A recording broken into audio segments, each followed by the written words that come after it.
Okay, we're back.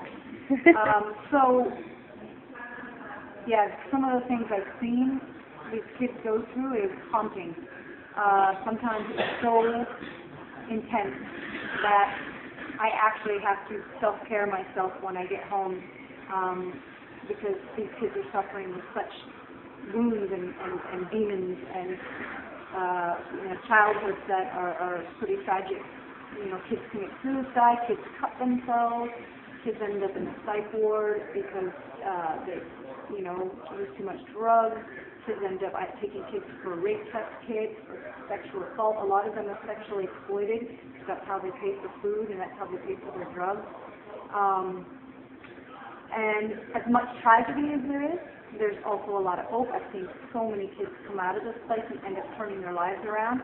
And a lot of them end up working in facilities just like this and doing jobs like this where they get to tell their stories to you and connect with you because of their history. And their history becomes their resume. And a lot of kids get out of this life as well. There is a lot of hope, but there isn't without the support of people like Directions, the people like Dress for Success. And I think that the volunteers, we thrive on the volunteers. Without volunteers like Dress for Success, these kids don't have that connection. Buy it in. These kids don't have that connection to humanity where they feel like, there's family. I guess Dress for Success makes it feel like a family environment. The kids come in, there's a bunch of, women who are kind of motherly in a sense, putting out all this really good food and healthy food because a lot of the food they get in the daytime especially is pastries. That's all that is available to them. They have to wait until night to get a real meal. And a lot of these kids' diets are horrific because they can't afford food and they're living on Starbucks donations. So when Dress for Success comes in, they actually get real food and nutrients. And not just that, but the warmth and the connection.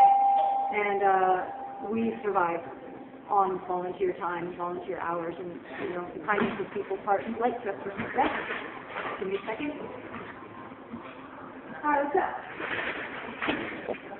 Yes. We're back. So today's a great example. It's Saturday. We're running out of food. It's the time of the week where we have very little to offer, and basically, if we have anything, it's usually old pastries donated from Starbucks. So if the kids haven't eaten for days, that's all we have to give them. So a lot of them live on pastries because that's what's available for free or nothing. When programs like Dress for Success come in, volunteer programs to serve the youth, that's probably one of the only times they actually get real meals in the daytime. I mean, at nighttime they'll get a meal, but in the daytime that's the only time they can really get a real meal at Directions. And so we rely on those volunteers who come in with their own funding to pay for the food so that the kids can eat during this time. It's so valuable because it's rare. We don't have there's not a lot of volunteer programs. We have one coming from UBC as well that makes sandwiches for us. But, the kids really live on pastries, and a lot of them are getting sick because of their diet. And it's like 30 back in the day, no vegetables, no fruit, no protein. So programs like Dress for Success really balance things out in the times when we're short on food, and especially in the daytime, we have nothing else. Other than that, watching kids change their lives, make good choices, come back and volunteer as well. Like some of the kids volunteer, and they end up, providing services that they used to receive, which is really cool. And as far as my job goes, I'm one of a team of many people. Directions is a massive organization, and we have a lot of different pieces to it that function by looking at the kid as a whole. So the kid need housing, does the kid need A&D support, alcohol and drug support, does the kid need a nurse, does our youth need a doctor, does our youth need food, does our youth need a shower, does our youth need a laundry, does our youth need a locker to store their stuff. Our lockers here are pretty much the closest thing these kids have to a home. And we only have so many lockers. Does the kid need a one-to-one? Does our youth need help getting on income assistance?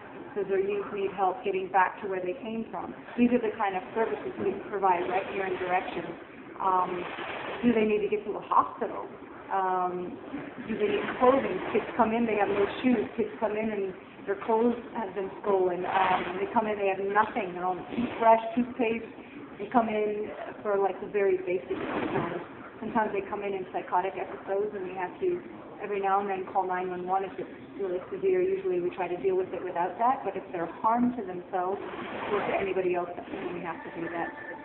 So we also have a work program called SYJA, and we provide work for youth, and they come in and register to work with our SYJA program. If they get in on that day, they can make $40 in 5 hours just doing street cleaning, different contracts that we have around the city.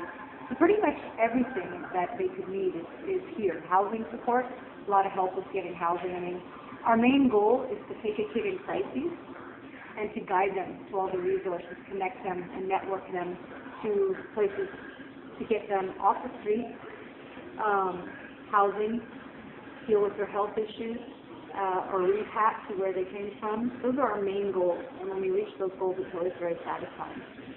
And yeah, I don't know, I've been doing this kind of work for years, much longer than I've been here. I used to work in an emergency shelter for narcotics addicted, sexually exploited teenagers. And we also have that kind of support here with Onyx. That's our program that works with 18 and under sexually exploited youth. You name it, we got it. We pretty much cover the territory of what the kids need. Of course, I always feel like there's never enough funding. There's definitely not enough housing. Definitely not enough food resources out there for the youth. These are the problems that we're really facing. It's like the kids come in and ask for help, and sometimes we're up against the wall because we can't offer them food. We can't offer them the services of housing because there's not enough out there. There's not enough funding. And as usual, things are getting cut left, right, and center. So when there should be more help, there seems to be less help, which is even more reasons the volunteers are essential to the survival of these youth. And that's